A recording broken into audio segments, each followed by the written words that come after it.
صلاة الله سلام الله. Alhamdulillah wassalatu wassalamu ala Rasulillah wa ala alihi wa sahbihi.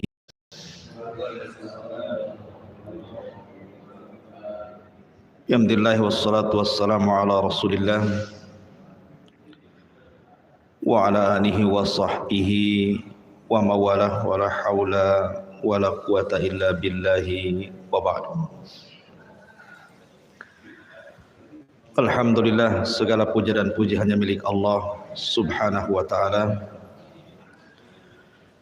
Di malam hari ini kita bisa duduk untuk bertalabul ilmi di Masjid Al-Fajri, karena sebentar lagi kita akan menghadapi ibadah kurban. Maka sirah Nabi sallallahu alaihi wasallam kita ganti dengan sirah Nabi Allah Ibrahim alaihi salatu wassalam. Mudah-mudahan dalam sekali pertemuan kita selesai, kalau tidak kita buat 2 pertemuan. Ma'asyiral muslimin yang dimuliakan Allah subhanahu wa ta'ala, kisah Nabi Ibrahim adalah kisah yang sangat menakjubkan di dalam Al-Quranul Karim. Karena Nabi Ibrahim alaihi salatu wassalam adalah Abul Anbiya, bapak dari seluruh para nabi.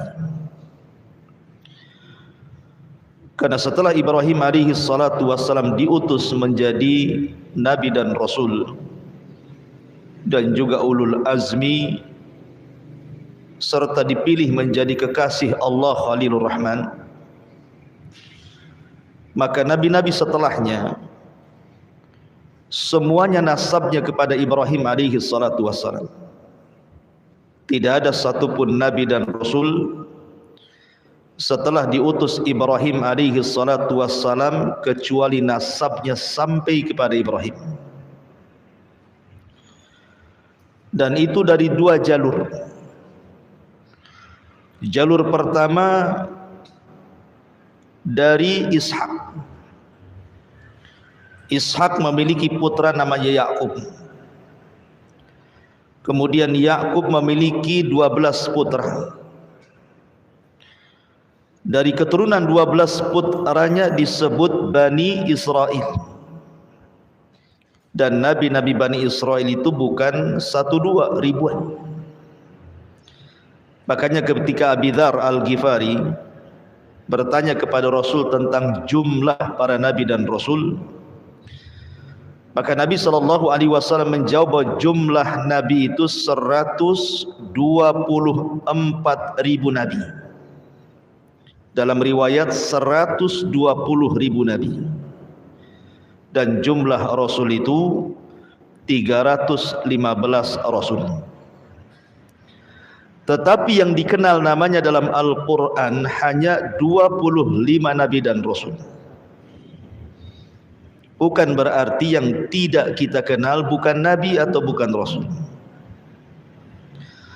Lah ribuan para nabi itu adalah turunan Nabi Allah Yakub, dan Yakub sendiri namanya Israel. Maka turunan Yakub disebut Bani Israel. Dan Bani Israel ditutup kenabiannya dengan Isa ibnu Maryam. Ini dari jalur Ishak. Kemudian di sana ada jalur yang kedua dari jalur Ismail. Tidak ada satupun turunan Ismail yang jadi nabi kecuali satu, Nabi kita Muhammad sallallahu alaihi wasallam. Makanya Ibrahim itu disebut Abul Anbiya, bapaknya para nabi. Al-Quran menyebut nama Ibrahim itu sebanyak 69 kali. disebutkan di dalam surah Al-Baqarah 127, 125, 130, 132, 133, 135, 136. Kemudian disebutkan dalam surah Al-Imran 95, 97. Kemudian juga di Al-Baqarah juga 257, 258, 360. Kemudian dalam surah An-Najm ayat 37, An-Nisa 54, kemudian juga Al-Ankabut 31, Al-Imran 65, As-Saffat 104, 109, kemudian surah Hud 69, Shad 45, Hud 74, dan begitu seterusnya. Intinya sebutan Ibrahim dalam Al-Quran itu sekitar 69 di semua ayat-ayat dalam Al-Quran tersebar. Menariknya adalah Ibrahim ini adalah nabi yang dicintai semua agama. Orang Yahudi mengakui Ibrahim itu nabi mereka. Orang Nasrani mengakui Ibrahim itu nabi mereka. Bahkan orang musyrik sekalipun mengakui bahwa Ibrahim adalah orang mulia mereka, termasuk orang Islam. Bahkan saking cintanya kita kepada Ibrahim, selalu kita sandingkan dengan Rasul dalam setiap tasyahud. Kalau antum salat, ada namanya salawat Ibrahimiyah. Allahumma salli ala Muhammad wa ala ali Muhammad kama sallaita ala Ibrahim wa ala ali Ibrahim. Tapi apakah pengklaiman itu benar? Al-Quran membantah. Maka na Ibrahim Yahudiyan wala Nasraniyan walakin kana hanifan muslima wa ma kana minal musyrikin. Ibrahim bukan seorang Yahudi, Ibrahim bukan Nasrani, tapi Ibrahim adalah orang yang lurus akidahnya dan dia seorang muslim dan bukan orang-orang musyrik. Jadi Ibrahim itu muslim. Tidak benar pengklaiman orang-orang Yahudi bahwa Ibrahim itu adalah Nabi Yahudi. Tidak juga orang Nasrani mengklaim bahwa Ibrahim adalah Nabi Nasrani. Karena Ibrahim bukan Yahudi, Ibrahim bukan Nasrani, Ibrahim juga bukan musyrik, tapi Ibrahim itu hanifan muslima. Dia seorang muslim. Makanya Allah memerintahkan kita untuk mengikuti agama Ibrahim. Fattabi millata Ibrahim, ikutilah agama Ibrahim, karena itu adalah agama yang dibawa Nabi sallallahu alaihi wasallam. Dia adalah Abu Tauhid, bapaknya yang menegakkan tauhid. Ma'asyiral muslimin yang dimuliakan Allah Subhanahu wa taala. Kalimat Ibrahim, apa sih makna Ibrahim itu? Karena Ibrahim itu bukan bahasa Arab. Ibrahim itu bahasa Ibrani. Ada yang mengatakan Ibrahim itu artinya Abul Umam, bapaknya umat ini. Ada yang mengatakan Ibrahim itu Abu Rahim, bapaknya Ar-Rahim, yang memiliki kelembutan, karena dia orang yang pertama menjamu tamu dalam sejarah. Ada juga yang mengatakan makna Ibrahim itu artinya Abu Ar-Rafi, Bapa yang maha tinggi. Kita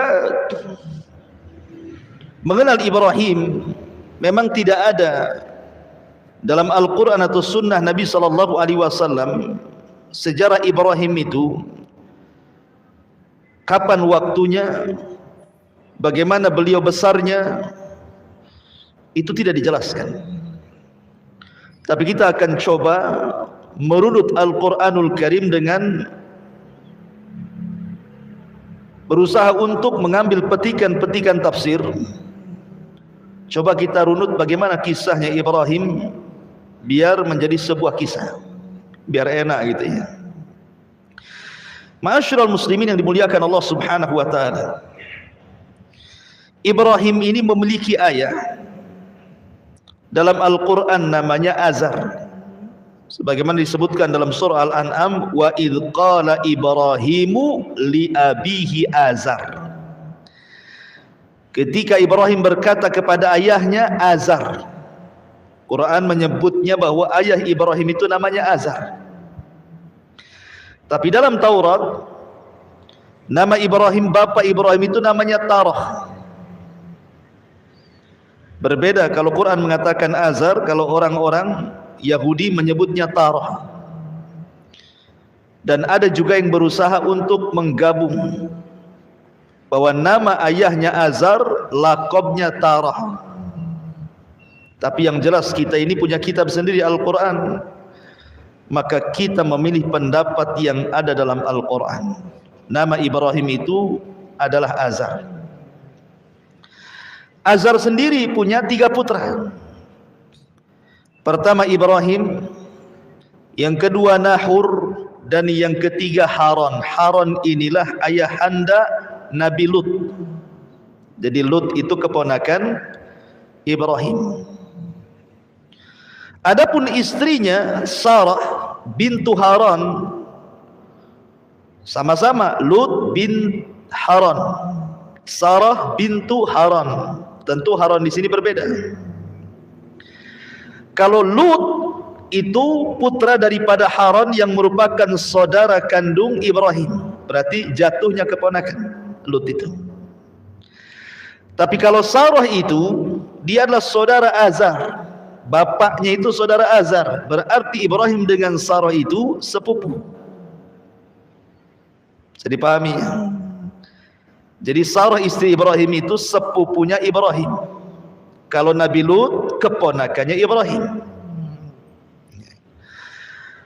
Lah Nabi Allah Ibrahim alaihi salatu wassalam dibesarkan, bahkan dilahirkan di Irak, di Babil. Dan Babil saat itu dipimpin oleh seorang raja zalim namanya Namrud.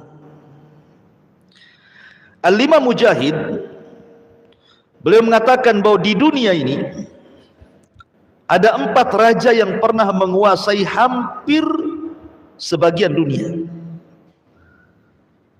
Ingat, ini raja dunia ya, bukan seperti Firaun, raja Mesir saja, bukan.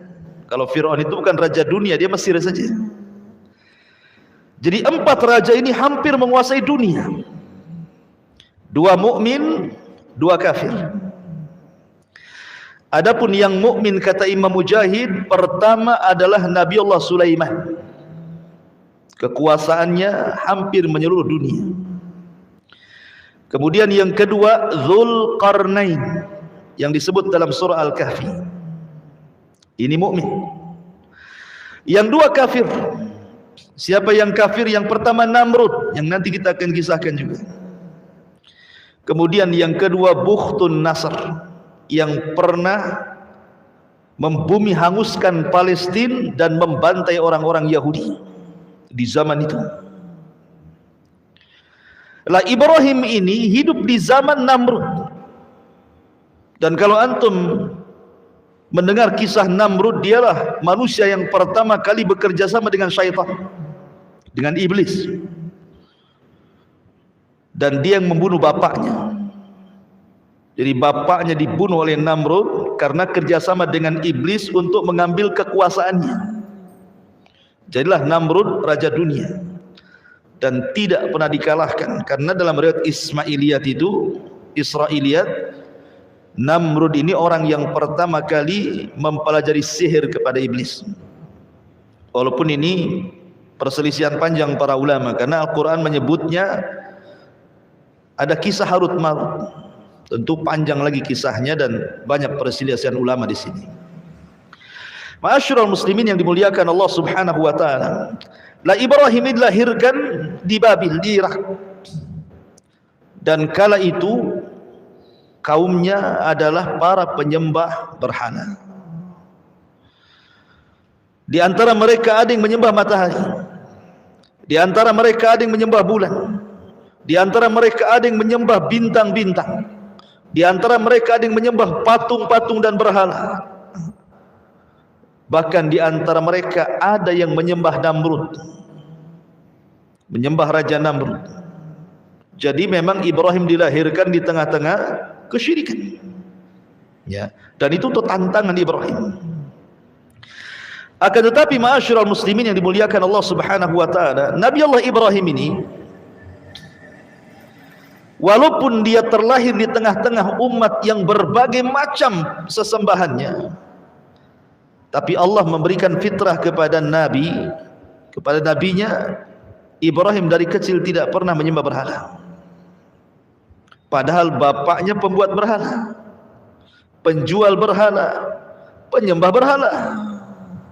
Tapi Ibrahim tidak pernah sama sekali menyembah berhala.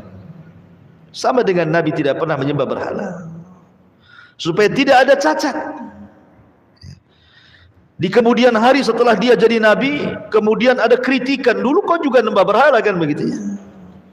Ibrahim tidak menyembah berhala. Bahkan satu riwayat, Azar ini kan pembuat patung, dan patung yang dijualnya itu, dibuatnya itu untuk dijual dan untuk disembah kaumnya. Jadi Azar itu kalau sudah membuat patung, maka disuruhnya anak-anaknya yang 3 orang ini untuk menjual ke pasar. Haran dan juga Nahur itu kalau jualan patung laris mereka. Kalau Ibrahim tidak pernah satu patung pun ada yang beli, karena cara jualnya begini. Kalau Ibrahim menawarkan patung itu, ishtaru man la yadurrukum wa la yanfa'ukum, belilah patung ini yang tidak bisa mendatangkan manfaat dan tidak bisa mencegah madarat. Kira-kira ada yang beli? Itu bahasa jualannya Ibrahim tuh. Yang ada yang belilah, bahasa yang seperti itu. Belilah patung ini, tapi patung ini tidak memberikan manfaat kepada kalian dan tidak memberi madarat kepada kalian. Bahkan terkadang patungnya dibawa ke sungai, suruh minum. Ishrab, ishrab, minum, minum katanya. Ya nggak bisa minum lah patung. Ya. Jadi kadang-kadang ayahnya marah karena nggak pernah laku. Jadi dari kecil saja fitrahnya itu sudah menolak berhala Ibrahim itu. Maka disebut hanifan. Hanif itu lurus, tidak pernah melakukan kesyirikan, itu disebut hanif. Hanifan muslimah wa makana minal musyrikin. Sebelum saya lanjutkan kisah Ibrahim ini, Al-Quran banyak memberikan sifat-sifat mulia kepada Ibrahim. Pertama, Allah Subhanahu wa taala katakan, inna Ibrahima kana ummatan qanitan lillahi hanifah. Di sini Allah berikan 3 sifat.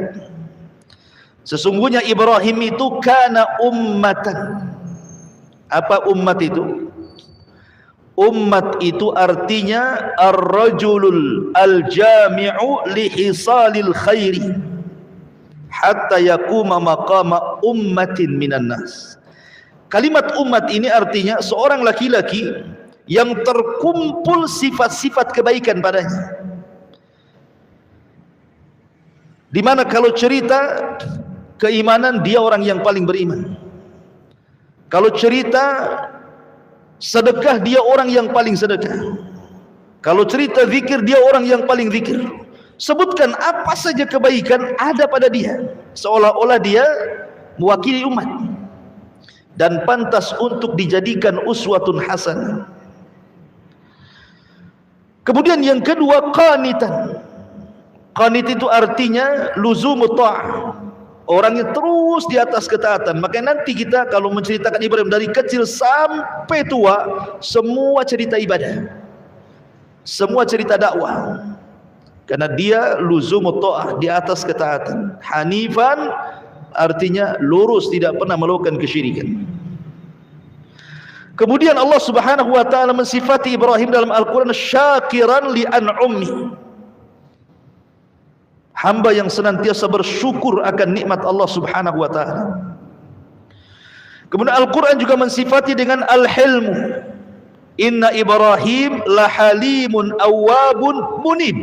Ibrahim itu lahalim, orangnya lembut. Nanti kita lihat bagaimana dakwah dia ke orang tuanya, sangat lembut sekali, patut ditiru. Ya. Dan itu modal untuk berdakwah, kelembutan.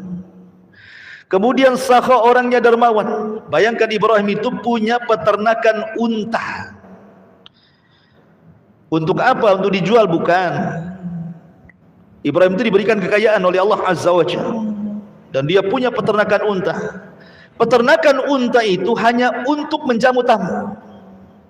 Jadi kalau ada tamu sembelih satu unta, ada tamu sembelih satu unta, ada tamu sembelih satu unta. Hanya itu saja, hanya untuk menghormati tamu. Makanya orang yang pertama kali menghormati tamu Ibrahim.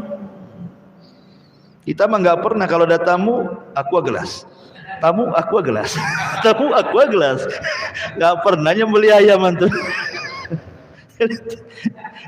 Lihat Ibrahim ini sampai punya peternakan unta hanya untuk menjamu tamu saja, luar biasa. Kemudian orangnya sabar, sabar sekali. Hartanya untuk menjamu tamu, badannya dilemparkan ke api, anaknya disuruh disembelih. Sabar Ibrahim itu orangnya. Kemudian riayatu li ahli, dia senantiasa memperhatikan keluarganya. Sesibuk apapun Ibrahim berdakwah kepada kaumnya, tidak pernah melupakan keluarganya. Makanya di dalam Al-Quran sering Ibrahim digambarkan bagaimana dia berdakwah kepada bapaknya. Ya abati, wahai ayahku, lima ta'bud ma la yasma wa la yubsir. Kenapa kau sembah zat yang tidak mendengar, tidak melihat? Bahkan Ibrahim pernah berdoa kepada Allah, wajnubni wa baniya an na'budal asnam. Ya Allah, jauhkan aku dan seluruh anak turunanku jangan sampai ada yang menyembah berhala. Jadi memperhatikan keluarganya. Dan itu harusnya punya perhatian bagi kita. Yang pertama kali diperhatikan kepada keluarga, ajari mereka tauhid. Jangan melakukan kesyirikan. Karena umumnya kalau antum pulang ke kampung, keluarga di kampung itu mungkin kurang ilmu, tidak sampai hidayah kepada mereka, ya, masih suka datang ke dukun kan itu ya. Kemudian tangkal-tangkal, jimat-jimat, kemudian tradisi-tradisi yang berbau syirik kan itu ya. Dakwahi mereka. Kemudian juga Ibrahim itu syuja'ah, punya keberanian. Bayangkan dihancurkan patung-patung Namrud itu. Namrud itu raja dunia, ya. Kok bisa dihancurkan patung-patungnya?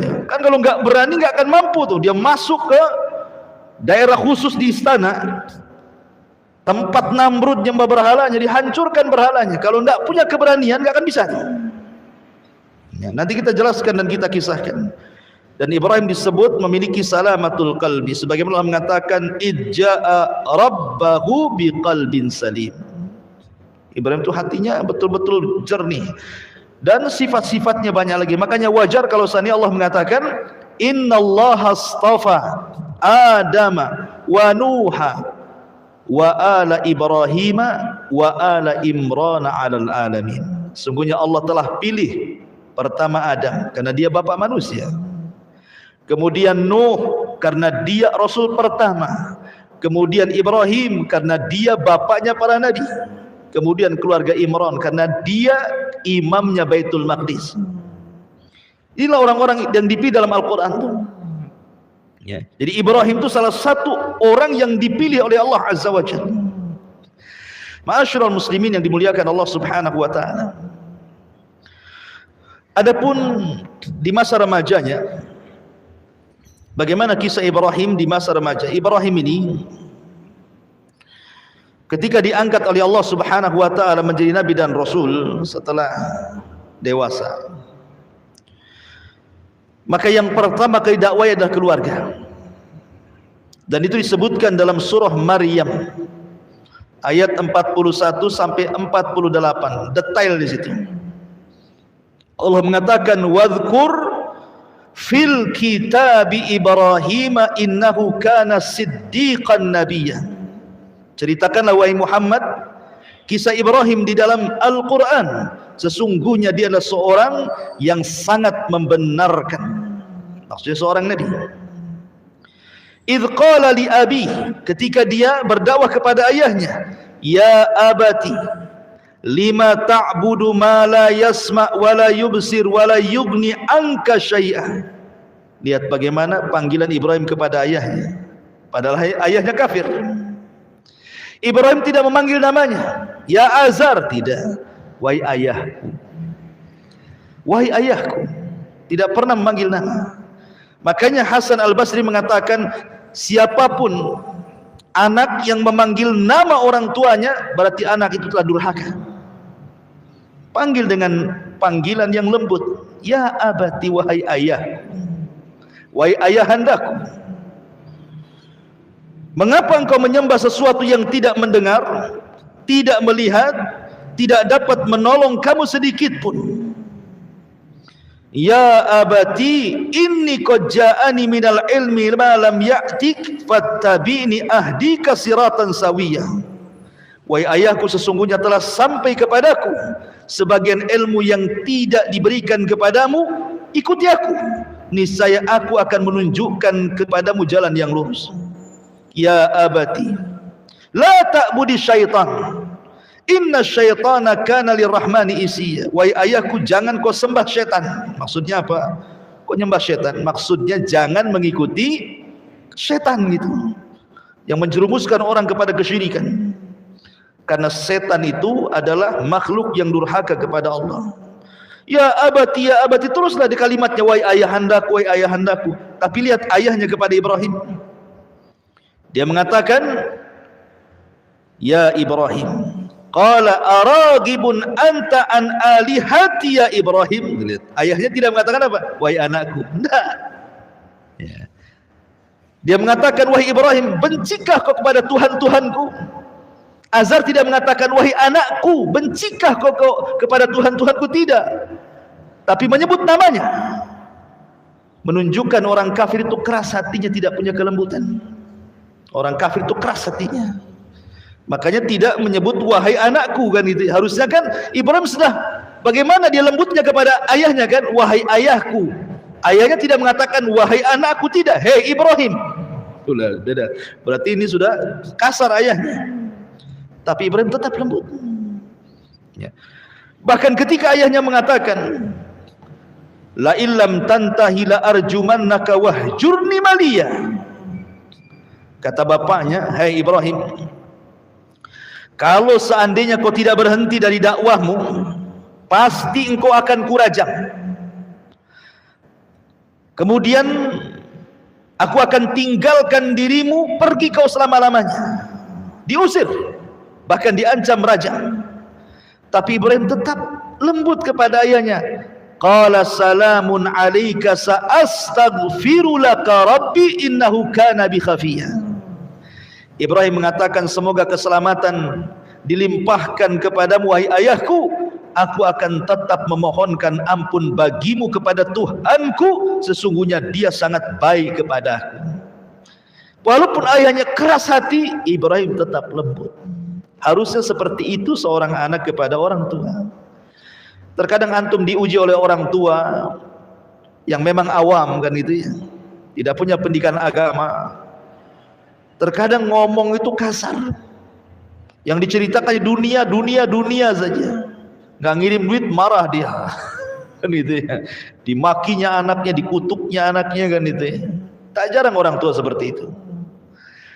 Tetapi ayat ini mengajarkan kita selaku anak yang sudah dapat hidayah, tidak boleh kita ini kasar dengan orang tua, tetap kita lembut. Lihat Ibrahim, ayahnya mengatakan ya Ibrahim, dia tetap mengatakan wahai ayah. Ayahnya mengusir dia, tetap dia mengatakan semoga Allah berikan keselamatan bagimu. Bahkan disebutkan dalam sebuah hadis yang dikeluarkan Imam Bukhari, ketika Ibrahim alaihi salatu wassalam pada hari kiamat mendapatkan ayahnya penuh dengan debu rambutnya itu dan menjadi penuh neraka, maka Ibrahim alaihi salatu wassalam mendatangi ayahnya dan mengatakan, alam aqul laka la ta'sini, bukankah sudah kukatakan wahai ayahku di dunia, jangan bermaksiat kepadaku, ikuti aku. Kan itu ya. Tapi ayahnya mengatakan, fal yaum la a'sik, hari ini aku tidak mungkin bermaksiat kepadamu, aku akan mengikuti apapun yang kau ajak wahai Ibrahim. Tetapi kemudian Ibrahim berdoa kepada Allah, ya Rabb, innaka wa'adtani alla tuhzini yauma yub'atsun. Ya Rabb, bukankah kau sudah berjanji kepadaku tidak akan membuat sedih sampai hari dibangkitkan. Tolonglah ayahku, jangan masuk neraka. Tapi Allah mengatakan kepada Ibrahim, inni haramtul jannata 'alal kafirin. Wa Ibrahim, ku haramkan surga untuk orang kafir. Ayahmu pasti masuk neraka. Tapi lihat sampai kelembutan Ibrahim ketika nanti pada hari kiamat meminta kepada Allah agar ayah jangan dimasukkan ke neraka, kan? Begitulah kelembutan Ibrahim dalam berdakwah, gitu maksudnya. Luar biasa. Ya. Ma'asyiral muslimin yang dimuliakan, setelah dia berdakwah kepada keluarga, di sini tidak disebutkan kepada ibunya karena tidak ada kisahnya, semua kepada ayahnya. Kemudian mulailah Ibrahim berdakwah kepada seusianya, kepada teman-teman duduknya. Karena antum pasti punya teman-teman duduk gitu ya, di warung kopi di mana kan adalah ya. Mulailah Ibrahim itu datang ke mereka, mulai berdakwah. Dan itu disebutkan dalam surah Al-An'am, wa kadzalika nuriya Ibrahim malakutas samawati wal ard waliyakuna minal muqinin. Dan demikianlah kami memperlihatkan kepada Ibrahim kekuasaan yang kami tunjukkan di langit dan di bumi, dan agar dia termasuk orang-orang yang yakin. Ketika datang malam, Ibrahim kumpul dengan kawan-kawannya, khusus para penyembah bintang. Datang dia ngobrol, ya kan? Kemudian setelah melihat bintang, kata Ibrahim, hadza rabbi. Oh, boleh jadi bintang itu Tuhan kita. Wah, senang kawan-kawannya. Seolah-olah Ibrahim pro dengan mereka, gitu ya, mengakui ketuhanannya. Karena selama ini mereka tahu Ibrahim itu keras orangnya. Oh, Ibrahim sudah mengakui bahwa bintang Tuhan kita. Terus Ibrahim ngobrol sampai pagi. Tiba-tiba bintangnya hilang. Apa kata Ibrahim? Qala la uhibbul afilin. Aku tidak suka Tuhan yang suka tenggelam, suka muncul, katanya. Kok Tuhan kadang-kadang tenggelam, kadang-kadang muncul? Ini Tuhan apa, katanya? Enggak jadi, kecewa lah kawan-kawannya ini. Ya. Kemudian besoknya dia datang lagi ke orang-orang seusia dia, khusus para penyembah matahari, para penyembah bulan. Ngomong gitu juga ketika melihat bulan, oh jangan-jangan itu Tuhan kita semua. Ini umat yang nyembah bulan senang, oh Ibrahim sudah tobat, mengakui bulan itu Tuhan kita, katanya. Terus Ibrahim ngobrol sampai pagi. Tiba-tiba bulannya hilang juga. Apa kata Ibrahim? Falamma afala qala la in lam yahdini rabbi la akunanna minal qaumidz zalim. Aku tidak suka lah Tuhan ini kadang muncul, kadang tenggelam. Sungguh jika Tuhanku tidak memberikan petunjuk kepadaku, niscaya aku termasuk orang-orang sesat. Sama juga bulan dengan bintang, muncul lagi tenggelam lagi, muncul lagi tenggelam lagi. Tuhan apa ini, katanya. Kemudian setelah itu Ibrahim datang kepada umat khusus para penyembah matahari. Kemudian setelah melihat matahari, dia sedang ngobrol-ngobrol dengan para penyembah matahari, dia mengatakan, hadza rabbi hadza akbar. Oh, mungkin ini Tuhan yang benar, lebih besar dibandingkan matahari, yang bulan dan juga bintang. Ini lebih besar, jangan-jangan ini Tuhan kita. Oh, senang para penyembah matahari. Rupanya Ibrahim terus ngobrol sampai sore. Matahari pun tenggelam. Gimana Tuhan ini semuanya muncul tenggelam katanya. Maka Ibrahim mengatakan, Qala ya qaumi inni bari'um mimma tusyriku. Wahai kaumku, aku berlepas diri dari kalian, dari kesyirikan yang kalian lakukan. Aku tidak akan nyembah Tuhan yang kalian sembah. Ibrahim seperti ini bukan berarti Ibrahim sedang cari Tuhan. Ibrahim ini konteksnya sedang berdakwah. Dia tahu Tuhannya Allah, tapi dia ingin berhujah kepada orang-orang yang menyembah bintang, menyembah bulan dan menyembah matahari, bahwa yang kalian sembah itu tidak benar, gitu maksudnya. Makanya Ibrahim masuk ke wilayah mereka, masuk ke wilayah sini, masuk ke wilayah sini, maksudnya kan, seolah-olah Ibrahim itu bagian dari mereka, untuk berhujah kepada mereka bahwa bintang, bulan, matahari itu bukan Tuhan. Makanya Allah mengatakan dalam surah Fussilat ayat 37, wa min ayatihi al-lailu wan-nahar wasyamsu wal-qamar la tasjudu lisyamsi wala lil-qamar wasjudu lillahilladzi khalaqahunna in kuntum iyyahu ta'budun. Dan dari tanda-tanda kuasa Allah ada malam, ada siang, ada matahari, ada bulan. Jangan kalian sembah matahari, jangan kalian sembah bulan, sembahlah Allah yang menciptakan itu semuanya kalau kalian betul-betul beribadah kepada Allah. Selesai berdakwah kepada yang seusianya, mulailah Ibrahim berdakwah kepada kaum secara keseluruhan, kaum Kaldaniyun.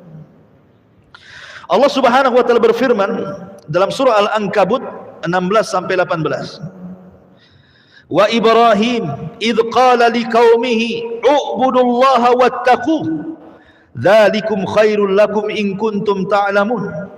Innama ta'buduna min dunillah awthanan wa takhluquna ifkan innal ladzina ta'buduna min dunillah la yamlikuna lakum rizqan fabtaghu indallahi rizqan wa'buduhu washkuru lahu ilaihi turja'un wa in tukadzibu faqad kadzdzaba umamum min qablikum wa ma 'alar rasuli illal balagul mubin. Dan ingatlah ketika Ibrahim berkata kepada kaumnya, sembahlah Allah, bertakwalah kalian kepada Allah. Yang demikian itu lebih baik bagi kalian. Jika kamu mengetahui sesungguhnya yang kamu sembah selain daripada Allah itu hanyalah berhala-berhala, batu-batu, pohon-pohon saja, dan kamu membuat kebohongan seolah-olah mereka Tuhan. Sesungguhnya apa yang kalian sembah selain Allah itu tidak mampu memberikan rizki kepadamu. Maka mintalah rizki kepada Allah, sembahlah Dia, bersyukurlah kepada Allah, hanya kepadanya kamu akan dikembalikan. Ibrahim mengatakan, Tuhan yang kalian sembah itu loh nggak dapat rizki. Bahkan disebutkan dalam ayat, seandainya nih ada lalat mengambil satu butir nasi sesajen untuk berhala, berhala itu tidak akan sanggup mengambilnya. Satu butir nasi yang diambil lalat kemudian pergi, berhala tidak akan bisa merebutnya. Nggak percaya, coba aja. Antum kasih sesajen untuk berhala itu, ambil satu nasi, antum pergi, dikejar nggak antum? Kalau dikejar hati-hati antum. Iya. Ma'asyiral muslimin yang dimuliakan Allah Azza wa Jalla. Ibrahim pakai logika itu, berdakwah dengan logika dia kan. Tuhan mulu enggak ada manfaatnya, enggak ada madarat, enggak mendatangkan madarat juga. Enggak bisa mendatangkan rizki, ngapain disembah? Ma'asyiral muslimin yang dimuliakan Allah Subhanahu wa taala.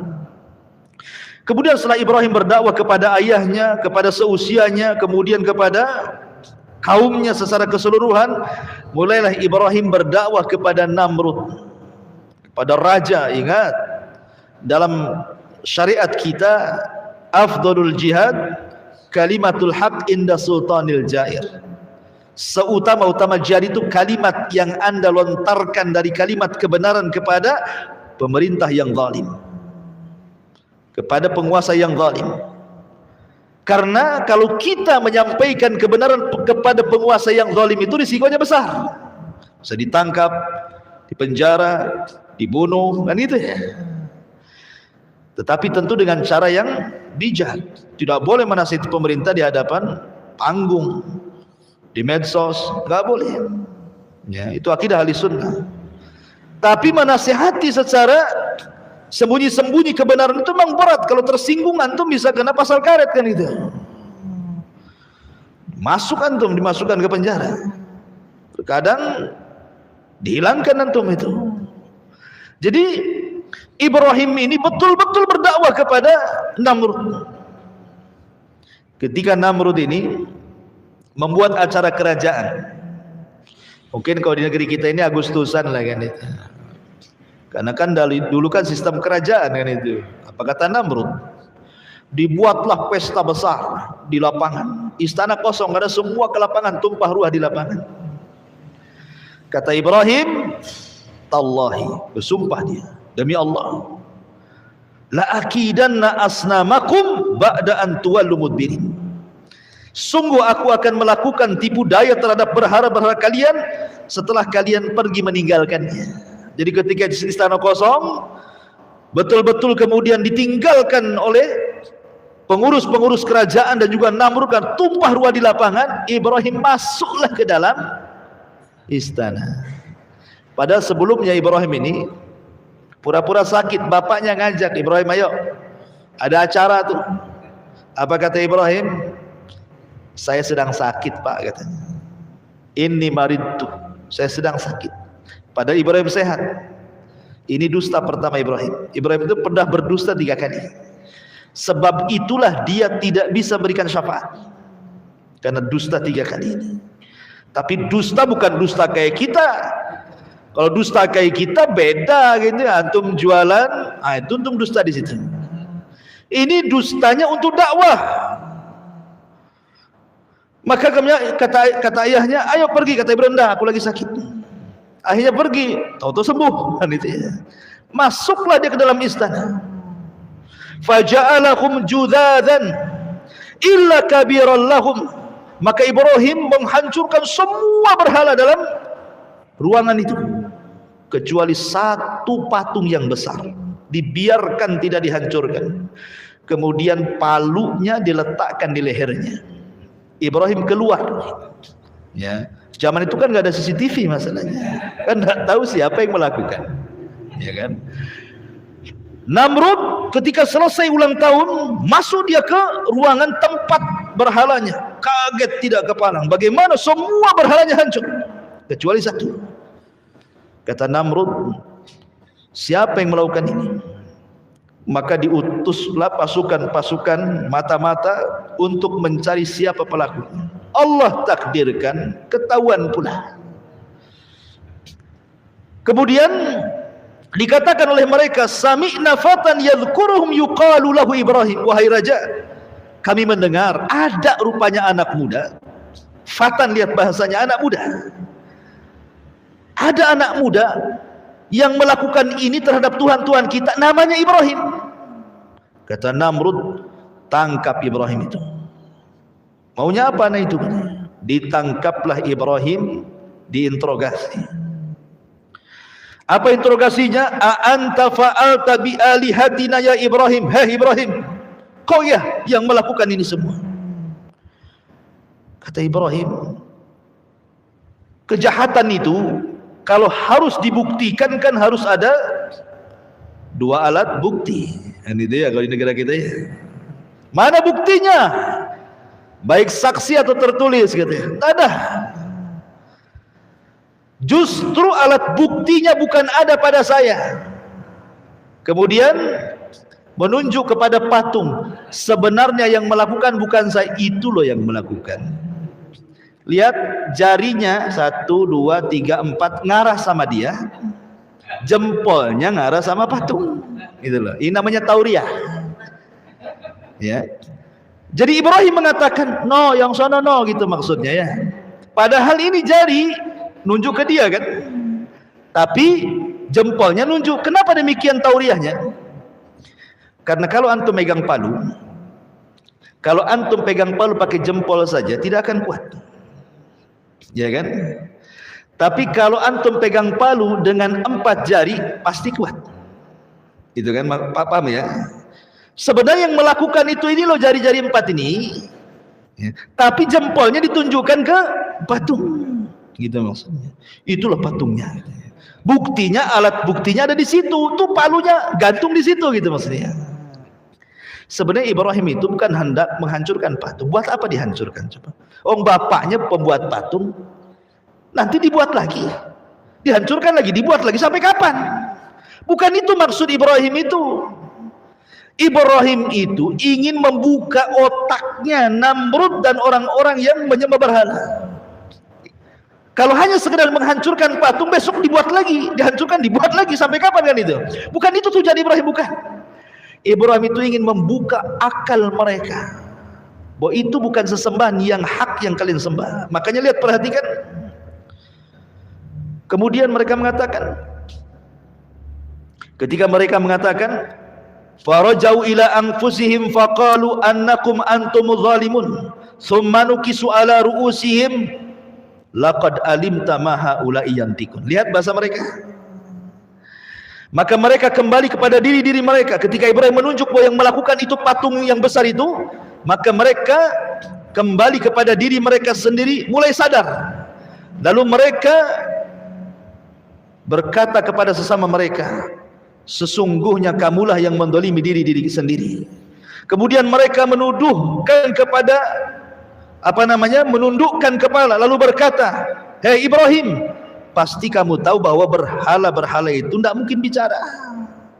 Kamu ngomong yang salah itu yang besar sana, kata kaumnya. Ya tidak mungkin lah saya nanya dia, gitu maksudnya bahasanya. Masa saya nanya dia, kamu sudah tahu dia nggak bisa bicara, katanya. Itu kan sebenarnya dari situ bantahan bagaimana? Loh, kalau sudah tidak bisa bicara ngapain disembah, gitu maksudnya. Akhirnya qala Ibrahim mengatakan, afata'buduna min dunillahi ma la yanfa'ukum syai'an wa la yadurrukum uffil lakum wa lima ta'buduna min dunillahi afala ta'qilun. Kata Ibrahim, mengapa kamu menyembah sesuatu selain Allah yang tidak dapat memberi manfaat sedikit pun ataupun mendatangkan madarat? Celaka kalian, dan apa yang kalian sembah selain daripada Allah, mana akal kalian? Kata Ibrahim. Ketika hujah mereka kalah, maka mereka tidak bisa berhujah kecuali dengan cara lain. Mereka tidak bisa berhujah lagi di hadapan Ibrahim. Ketika mereka tidak bisa hujah, apa kata mereka? Qalu harriquhu wansuru alihatakum in kuntum fa'ilin. Maka serentak orang-orang mengatakan, bakar saja Ibrahim itu, bantu Tuhan-Tuhan kalian, katanya, kalau kalian betul-betul membela Tuhan kalian, katanya. Akhirnya kemudian Ibrahim pun diadili dan diputus harus dibakar. Akhirnya semua manusia dikumpulkan dalam satu lapangan, dan Raja Namrud meminta semua pasukan mencari kayu bakar. Bahkan setiap satu rumah harus membawa kayu bakar. Bayangkan, setiap rumah membawa kayu bakar. Setinggi apa tuh kayu bakarnya itu? Satu kota Batam setiap rumah bawa kayu bakar, taruh di Engku Putri sana itu. Enggak muat Engku Putri itu, kan itu ya. Dibakar sampai tinggi sekali itu. Ibrahim belum dimasukkan supaya orang melihat, beginilah orang yang kurang ajar kepada Namrud bernasib sama dengan Ibrahim. Dibuatlah manjanik itu ketepel besar gini, gitu ya. Jadi boleh ketepel taruh sini, Ibrahimnya lempar gitu. Dibuatnya ketepel, taruh di sini Ibrahim, kemudian disaksikan oleh orang banyak, dilempar betul-betul ke dalam lautan api itu. Di tengah-tengah antara ketepel dan api itu datang malaikat. Malaikat menawarkan pertolongannya. Jibril, Mikail, semua. Bahkan Mikail menawarkan hujan biar padam tuh api itu. Tapi Ibrahim alaihi salatu wassalam mengajarkan tawakal yang kuat dan mengatakan, amma ilaika fala wa amma ilallahi fabala. Kata Ibrahim, adapun saya harus meminta pertolongan kepada kalian, oh tidak. Tapi kalau kalian suruh meminta pertolongan kepada Allah, ya. Maka Ibrahim mengatakan, hasbunallah wa ni'mal wakil, ni'mal maula wa ni'man nasir. Cukuplah Allah penolongku. Ketika Ibrahim masuk ke dalam api, semua binatang datang meniup supaya padam, kecuali satu binatang, tokek pula datang niup-niup supaya gede. Si tokek ini. Semua binatang Itu niup supaya padam, si toke ini niup supaya besar. Makanya Nabi SAW memerintahkan untuk membunuh wazak. Ya, toke dan sejenisnya lah ya. Cicak, toke, bahkan berpahala tuh. Sekali pukul mati pahalanya besar. Ya. 2 kali pukul kurang pahalanya. 3 kali pukul kurang. Dipukul-pukul gak mati-mati. Berarti cicak-cicakan itu. La haula wala quwwata illa billah. Makanya kenapa cicak itu sunahkan dibunuh? Apakah kemudian cicak sekarang ini menerima kesalahan tokek di zaman Nabi Ibrahim? Gara-gara tokek moyang saya gitu. Saya yang kena imbasnya dibunuh. Nggak ada kaitan. Ya, memang itu perintah. Ya. Ketika Nabi SAW memerintahkan sesuatu untuk dibunuh, berarti memang ada madaratnya. Seperti kenapa Rasul memerintahkan untuk membunuh tikus. Memang tikus itu fawasik, binatang fasik, suka nyuri. Ya. Kalau jengking ular suruh dibunuh, karena memang binatang yang membahayakan. Ini ular pula dirawat sama orang. Kan ada tuh orang lawat ular yang gede-gede itu, tidur pula sama ular dia. Banyak kejadian lah, orang rawat ular dipatuk ular pula dia mati. Ya. Dulu ada perempuan tuh nari ular, kena patuk mati dia. Gitu ya. Jadi memang suruh dibunuh kok malah dirawat pula. Kecuali binatang-binatang yang memang tidak boleh dibunuh. Seperti kodok, nggak boleh dibunuh kata Rasul. Karena kodok ini salah satunya adalah dia untuk membunuh hama-hama padi. Kalau dibunuh, padinya banyak ini kan. Ada pula sate kodok. Kodok tuh nggak boleh dibunuh. Kalau antum ingin sate kodok nggak apa-apa, makan hidup-hidup, keluar hidup-hidup. Nggak bisa kan? Nggak boleh dibunuh kodok itu. Biarkan dia hidup, dilarang. Tawon nggak boleh dibunuh. Saya pernah ke Banyuwangi, suruh makan. Sekali, Pak, makan Pak. Ini apa ini? Sayur tawon. Nggak bisa ya. Kok sayur tawon? Rupanya orang itu di sayur asam tawon itu. La haula wala quwwata illa billah. Nggak boleh tawon dibunuh. Ya, jadi ada binatang-binatang yang boleh dibunuh, ada binatang-binatang yang tidak boleh dibunuh. Ketika Rasul mengatakan bahwa wazak itu dibunuh, ya kita bunuh. Apa alasannya? Ya, yang jelas setiap binatang yang dibunuh pasti ada madaratnya. Tidak perlu kita katakan karena ini warisan moyang tokek dulu, enggak. Itu ya, kasihan lah tokek-tokek sekarang. Gara-gara moyang tokeknya saya pula yang kena imbasnya kan. Ma'asyiral muslimin yang dimuliakan Allah Subhanahu wa taala. Intinya bahwa Ibrahim masuk ke dalam api. Maka Allah Subhanahu wa taala mengatakan dalam Al-Quran, kulna ya naru kuni bardan wa salaman ala Ibrahim. Maka ketika Ibrahim masuk ke dalam api, Allah berfirman, wahai api. Jadi Allah memerintahkan api, ya api makhluk Allah. Allah sudah berhak memerintahkan makhluknya. Wahai api, jadilah kau dingin. Coba bayangkan kalau ayat sampai di sini titik, bahaya. Satu api dunia bisa dingin, orang nggak bisa ngopi. Seandainya ayat ini sampai di sini saja, wahai api dingin kau, dingin semua. Ya, bukannya kalau kita ini ngerebus apa namanya, ngerebus air, bukan mendidih beku dia, kan gitu ya. Tapi ayat ini tidak sampai di sini. Ayat ini lanjut, bukan hanya bardan saja, wasalaman. Selamatkan. Sebab kalau hanya dingin, Ibrahim bisa mati kedinginan. Makanya Allah mengatakan wasalaman, dan juga selamatkan. Siapa? Ala Ibrahim. Berarti dinginnya api itu khusus untuk Ibrahim, bukan untuk yang lainnya. Berarti tetap panas api itu. Dan jangan pula antum baca ayat ini kemudian antum masukkan telunjuk ke kompor. Qul ya naru kuni bardan wa salaman. Terbakarlah antum. Tidak ada ceritanya. Ya, ini khusus Ibrahim. Antum tidak bisa, walaupun baca ayat ini 1000 kali tetap aja api itu panas. Ya. Ma'asyiral muslimin yang dimuliakan Allah Azza wa Jalla. Kemudian setelah beberapa hari, kan padamnya lama tuh, api segede gitu kan padamnya lama. Sudah padam, abunya pun masih panas kan itu ya. Setelah beberapa hari abunya sudah menjadi abu, sudah dingin, manusia itu datang lagi menyaksikan. Bagaimana nasib Ibrahim ini? Tiba-tiba di dalam abu itu keresak, kerusuk, keresak, kerusuk. Rupanya Ibrahim masih hidup. Ya. Ibrahim masih hidup.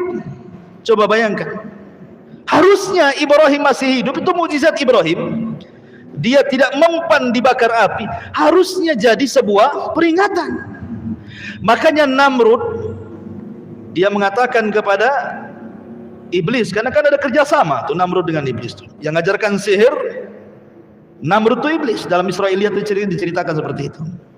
Iblis, kenapa sihir yang kuajarkan kepadaku tidak lebih sakti daripada Ibrahim, katanya. Namrud tuh. Setan ini tidak mau kalah. Ya. Setan tidak mau kalah. Dia mengatakan, kau hanya itu sihir biasa, kamu juga bisa, katanya. Itulah setan. Setan sudah tahu itu mukjizat kan. Tapi supaya Namrud tetap menyembah dia, dia meyakinkan kepada Namrud. Itu biasa itu. Ma'asyiral muslimin yang dimuliakan Allah Azza wa Jalla. Lah dari peristiwa inilah Ibrahim alaihi salatu wassalam sudah tidak kuat lagi berdakwah di daerah Kaldaniun, di Babil, di Irak, dan habis ini harus hijrah. Dari situ maka Ibrahim mulailah melakukan hijrah pertama. Tidak ada yang beriman di Irak kecuali 3 orang. Istrinya Sarah dan Lut. Ya, istrinya dan Lut. Lut adalah keponakannya. Hanya bertiga, Ibrahim, istrinya dan keponakannya. Itulah yang beriman. Semua kufur. Kemudian Ibrahim akhirnya hijrah ke mana? Ke Palestina. Setelah sampai di Palestina, ada yang mengatakan bahwa Ibrahim ini kan belum diberikan rizki oleh Allah Azza wa Jalla, masih mengadu nasib di Palestina ini. Apalagi ketika itu terjadi jadab. Jadab itu paceklik yang berkepanjangan, sehingga Ibrahim tidak bisa bertahan lama di Palestina, harus hijrah lagi ke negeri lain. Lah hijrahlah Ibrahim ke Mesir. Rupanya di Mesir itu rajanya zalim. Fir'aun di zaman Nabi Ibrahim itu. Fir'aun itu kan istilah raja Mesir. Jadi raja Fir'aun di Mesir di zaman Ibrahim itu zalim. Salah satu sifat buruknya adalah Sarah ini sudah dikenal kecantikannya. Bahkan ada yang mengatakan bahwa separuh kecantikan Hawa itu diberikan kepada Sarah, sebagaimana separuh ketampanan Adam itu diberikan kepada Yusuf. Karena Adam itu tampan. Makanya kita tidak terima kalau teori Darwin itu kita asumsi. Karena Darwin mengatakan bahwa asal muasal manusia dari kera kan gitu. Kera cakep apa ganteng? Jelek kera pula. Enggak apa-apa Darwin saja yang jelek. Kita orang Islam turunan Adam. Adam tuh cakep, separuh kecakapannya diberikan kepada Yusuf saja. Wanita-wanita bisa ngiris-ngiris jari itu dengan pisaunya. Lah ketika kemudian Ibrahim sampai di Mesir,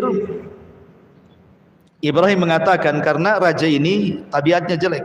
Dia kalau melihat istri orang cantik gak terima. Pasti dibunuh suaminya, diambil istrinya. Ya. Makanya Ibrahim berbohong kedua kali. Tadi yang pertama berbohong di ibunya, di bapaknya, ngajak keluar bilang sakit. Yang kedua berbohong di raja. Ketika mengatakan tuh patung itu yang nakal, aku ndak nakal katanya. Nah ini yang berbohong ketiga nih. Ngomong sama istrinya, raja ini, kalau kau tahu kau istriku, kau akan ditangkap. Katakan kau saudariku. Tauriah juga maksudnya bukan saudari di sini, saudari beneran, maksudnya saudari seagama gitu maksudnya. Tapi katakan kau saudariku, dan jangan kau katakan aku suamimu. Katakan aku ini saudaramu. Tapi karena Sarah ini cantik memang, datanglah prajurit-prajurit raja ini, nggak peduli walau ngaku saudari-saudara, kalau cantik diambil. Kan itu ya. Diambil akhirnya Sarah ini. Dibawa ke istana Ibrahim, hanya bisa terdiam dan melakukan sholat. Nah, ini pentingnya. Kata Rasul, kalau ada masalah, sholat. Ibrahim lagi pusing dari istrinya diculik sama raja, sholat dia. Wasta'inu bis sabri was sholat. Kita pertolongan dengan sabar dan salat. Datangkanlah Sarah ke hadapan raja. Namanya orang cantik. Ya, raja sudah tidak sabar lagi. Ketika raja ini hendak menjamah Siti Sarah ini, sebutkan dalam sebuah hadis bahwa Sarah berdoa kepada Allah Azza wa Jalla. Dalam doanya Sarah mengatakan, "Ya Allah, lindungi aku. Tahanlah kezalimannya kepadaku." Tiba-tiba ketika raja hendak mendekati Sarah, kayak orang setruk, tak bisa digerakkan tangannya. Kemudian raja mengatakan, "Berdoalah kau kepada Allah agar tanganku tidak seperti ini." Akhirnya Sarah berdoa, dibalikin lagi tangannya, sehat lagi. Setelah sehat, mau lagi dia. Nah, itulah kadang-kadang maksiat kan. Ya, kadang-kadang kita, wah udah tobat nggak mau lagi. Balik lagi ke maksiat itu, kan itu ya. Itulah setan tuh. Ya. Mau jamah lagi, Sarah berdoa lagi, setruk lagi dia. Sampai 3 kali raja ini ketakutan.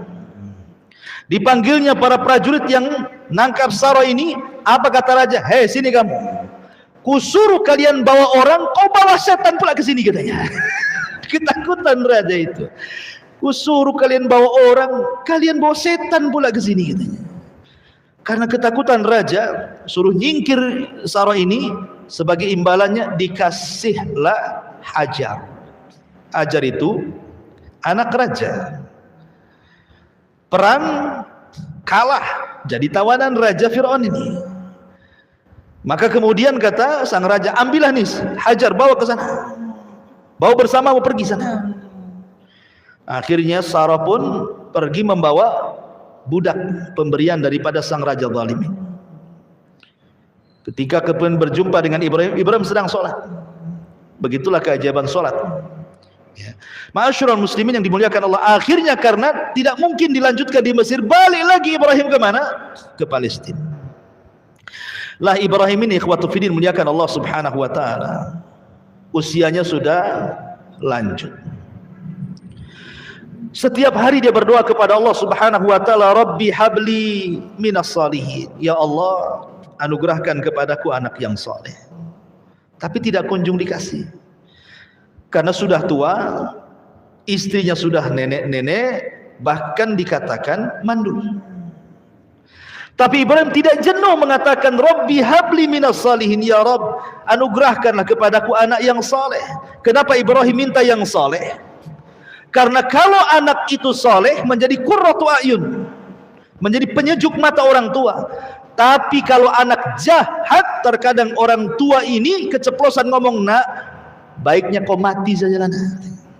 Ngapain kalau tahu kau kayak gini, ngapain ku lahirkan dirimu? Bagus waktu bayi ku cekik kau," katanya. Kan gitu ya. Ada orang tua yang saking kesalnya sama orang tua, sama anak itu, sampai ngomongnya aneh-aneh itu. Udah tahu gini kok cekik, mati kau, katanya. Karena enggak soleh. Sumpah hati orang tua. Makanya Ibrahim tuh minta anak yang soleh. Kita juga sama. Doa kita kepada anak-anak itu, ya Allah jadikan anak kita yang soleh, jadikan supaya anak itu menjadi penyejuk mata gitu maksudnya. Tapi Allah Subhanahu wa taala tidak kunjung memberi. Akhirnya kemudian Hajar ini, Sarah ini, cobalah mencari solusi. Karena dia tahu bahwa suaminya kepengen punya keturunan, apalagi suaminya seorang nabi, harus ada keturunan kan gitu. Jadi Sarah ini mengatakan, "Ya Ibrahim, ambillah budakku ini, Hajar, nikahilah." Akhirnya kemudian Ibrahim pun menikahi Hajar dan menggaulinya. Kemudian Allah takdirkan Hajar hamil. Oh, rupanya perlu dipancing. Antum kalau sudah menikah lama, tidak punya anak, dipancing poligami. Biar punya anak. Ya. Ma'asyiral muslimin yang dimuliakan Allah Azza wa Jalla. Kemudian ini kalau udah dipancing kok istri kedua tak punya anak lagi, poligami lagi. Sampai kapan dan balik gitu ya. Taib. Akhirnya kemudian setelah punya anak nih Ismail, maka Ibrahim ini nampak namanya udah tua, tiba-tiba dikaruniai anak, kan luar biasa kecintaannya kepada Ismail. Namanya cinta kepada anak, tidak mungkin pula tidak cinta sama ibunya. Tentu ya cinta juga sama ibunya. Inilah yang membuat cemburu Sarah. Tetapi Allah Subhanahu wa taala apabila menghendaki sesuatu pasti menghidupkan sebabnya kan. Memang harus ada sebabnya. Hajar ini harus pindah dari situ. Kan tidak mungkin langsung ayo Hajar kita berangkat ke Mekah, kan enggak gitu. Harus dibuat sebabnya dulu, skenarionya dulu kan. Jadi Sarah ini mulai cemburu karena Ibrahim ini selalu mendekati Ismail. Otomatis yang mendekati Ismail dekati ibunya juga lah kan gitu. Jadi terkadang Sarah itu mencari-cari Ibrahim ke sana kemari, enggak ada. Oh, pasti dia sama Sarah. Saking cemburunya akhirnya dia memanggil Hajar. Kemudian oleh Sarah Hajar itu bajunya diikat tali, kemudian ujung talinya diikat batu. Jadi kalau kemana-mana kan batu ini diseret-seret kan tahu tuh. Mungkin kalau bahasa sekarang ini dikasih GPS lah. Cuman kan pakai batu GPS. Jadi tahu nih, ini ada bekas jalan batu nih. Oh di situ kan, itu maksudnya. Saking cemburunya tuh. Begitulah orang dulu. Sama juga antum kok cemburu sama antum, hati-hati, handphone antum ada GPS-nya itu. Bang di mana bang? Batu Haji. Nagoya kata. Masalah ini. Ma'asyiral muslimin yang dimuliakan Allah Azza wa Jalla. Kemudian akhirnya Allah Subhanahu wa taala merintahkan Ibrahim untuk memisah Hajar dan Sarah. Di sinilah mulai hikmah kenapa terjadi seperti ini. Kemudian Allah mengarahkan agar Ibrahim membawa Hajar dan juga Ismail bayi untuk pergi ke Mekah. Mekah itu bukan kayak sekarang mentereng, tidak. Mekah itu disebutkan dalam Al-Quran biwadin ghairi di zar'in inda baitikal muharram. Kau bawa Hajar ke sebuah lembah yang isinya hanya batu, padang pasir, tidak ada pohon, tidak ada tanaman, tidak ada makanan, tidak ada minuman, bahkan tidak ada orang. Jadi penghuninya cuma satu, dia ajalah Hajar itu sama bayinya Ismail. Dibawalah Ibrahim, bahkan dari Palestina ke Mekah ini jauh. Kalau zaman dulu naik unta itu 1 bulan perjalanan tuh. Dan di situ ada syarat. Ibrahim hanya meletakkan gitu saja dan tidak boleh tinggal walaupun beberapa hari. Letak pulang. Bayangkan, diletakkan langsung pulang. Ketika pulang ada syarat lagi, tidak boleh nengok ke belakang, tidak boleh menjawab panggilan, pergi gitu saja. Coba perasaan Hajar digituin. Kalau wanita zaman sekarang, cerai aja bang lah kan, itu kan bahasa kita ya, apain gak ada perasaan nih suami nih katanya, ya kan. Kalau dibuat kayak gitu tuh, karena wanita-wanita di zaman sekarang ini antum sudah kasih semuanya saja dibilang antum gak punya perasaan, ya kan. Antum sudah kasih rumah, bulanan antum kasih, jajan antum kasih, anak pun antum kasih, salah sedikit dibilang apa, memang abang gak punya perasaan. Itu ya kan, istrinya nggak berakal itu ya. Jadi ketika betul-betul diletakkan di gurun itu, Ibrahim bilang pergi. Ya Hajar, naluri perempuan, dia memanggil suaminya. Ya Ibrahim, ilaina tadhhab. Ibrahim mau pergi kemana? Kau tinggalkan kami di sini. Tapi Ibrahim kan sudah dibilang sama Allah, jangan nengok ke belakang, jangan jawab pertanyaan, pergi saja dia. Seolah-olah nggak punya salah kan gitu ya. Tapi itu perintah Allah. Hajar ini paham, yang namanya dia suami seorang Nabi, seorang Rasul, paham bahwa ini bukan kehendak suaminya. Dia tahu tabiat suaminya nggak kayak gitu. Pasti ini adalah perintah Allah ini. Ketika Hajar paham ini perintah Allah, apa kata Hajar? kalau memang ini perintah Allah, idhab ya Ibrahim falan yudayyi'unallah, kata dia, pergi sana, aku yakin Allah tidak mungkin menyia-nyiakan aku di sini. Tawakalnya patut kita acungkan jempol. Tidak ada orang tawakal setawakal Hajar. Ditinggalkan di lembah, tidak ada orang, tidak ada tanaman, tidak ada tumbuhan, tidak ada makanan, tidak ada minuman. Antum saja safar ke Tanjung Pinang, hilang dompet, apa enggak stres antum? Udah kayak kiamat tuh kan, hilang tawakalnya. Baru dompet tuh yang hilang. Padahal dompetnya itu cuman isinya 200.000. Iya Ustaz, itu 200.000. ATM tuh ratusan ribu. Ma'asyiral muslimin yang dimuliakan Allah Azza wa Jalla. Akhirnya Ibrahim pun pergi. Setelah Ibrahim jauh dan Sarah tidak bisa memandang dia lagi, baru Ibrahim berhenti. Baru Ibrahim menghadap Sarah dan anak yang ditinggalkan. Disitulah Ibrahim berdoa. Ya, sebutkan dalam surah Al-Imran, panjang itu doanya. Ya Allah, jadikanlah negeri ini penuh dengan berkah, rizki yang banyak, macam-macam keamanan banyak. Antum baca surah Al-Imran. Kemudian Ibrahim pergi ke Palestina. Ini Hajar ini dengan Ismail hanya bawa bekal cukup 2-3 hari saja. Habis itu habis. Enggak ada makan lagi, enggak ada minuman lagi. Ketika sudah 2 atau 3 hari, Ismail ini menangis karena haus. Namanya bayi. Dan seorang ibu yang menyusui pun harus dia minum, harus ada nutrisinya kan masuk, supaya air susunya keluar kan itu. Terpaksalah dia mencari air. Lari dia ke bukit Sofa. Ada bukit Sofa. Dilihatlah dari bukit Sofa ke bawah. Kan orang kalau cari air kan cari ketinggian. Ya kan? Naik ke atas bukit, tengok ada air enggak? Oh, rupanya ada bayang-bayang Fata Morgana di arah Marwah. Akhirnya dia lari ke Marwah.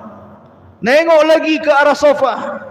Bolak-balik sampai 7 kali putaran. Makanya jadi syariat sa'i dalam umrah atau dalam haji itu.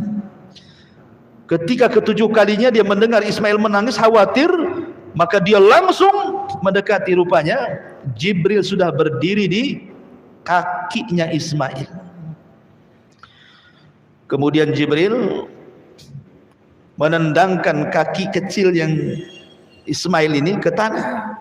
Ketika ditendangkan ke tanah, keluar air. Saking senangnya nih Hajar ini melihat ada air muncrat dari tanah, langsung dia membuat bendungan. Zam. Nah, jadilah air itu Zam-Zam. Zam-Zam itu membendung artinya. Ambil tanah satu, jadi bendungan. Zam. Nah, jadi Zam-Zam lah sekarang. Ya, sampai sekarang air itu jadi air Zam-Zam. Ya. Ma'asyiral muslimin yang dimuliakan Allah Azza wa Jalla. Setelah kemudian ada air, kemudian bisa minum di situ, bayinya bisa minum, enggak ada makanan. Enggak mungkin minum terus. Harus makan juga orang. Karena sudah nampak air, datang burung. Ketika burung-burung datang ingin minum di situlah, itulah sebagai tanda bagi musafir. Ada suku Jurhum yang mereka kehabisan minuman, haus di tengah padang pasir, mencari air, nggak dapat. Rupanya dia lihat burung. Oh, di situ ada air. Kalau ada burung pasti ada air. Maka suku Jurhum ini, suku Yaman ini, mendatangi burung itu, ternyata memang ada air. Di situ ada seorang wanita dengan bayinya. Ini suku Jurhum kalau mau jahat bisa dibunuh Hajar itu. Untuk ngambil air kan gampang saja, cuma wanita saja. Tapi suku Jurhum itu ada dari kabilah Yaman. Dan Rasul mengatakan untuk ahli Yaman, ahlul Yaman itu araqul qulub, lembut hatinya orang Yaman itu. Ya. Makanya kemudian akhirnya minta baik-baik. Boleh nggak saya minum dari airmu? Kata Hajar, boleh, tapi barter dengan makanan. Nah, disitulah dia bisa makan.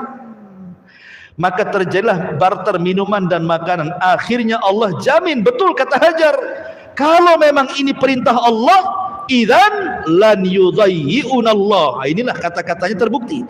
Ya kan? Kalau memang ini perintah Allah, wahai Ibrahim, pergi kau sana. Allah yakin tidak mungkin menyia-nyiakan saya di sini. Makanya nggak disia-siakan. Datang dengan sebab itu dapat makanan.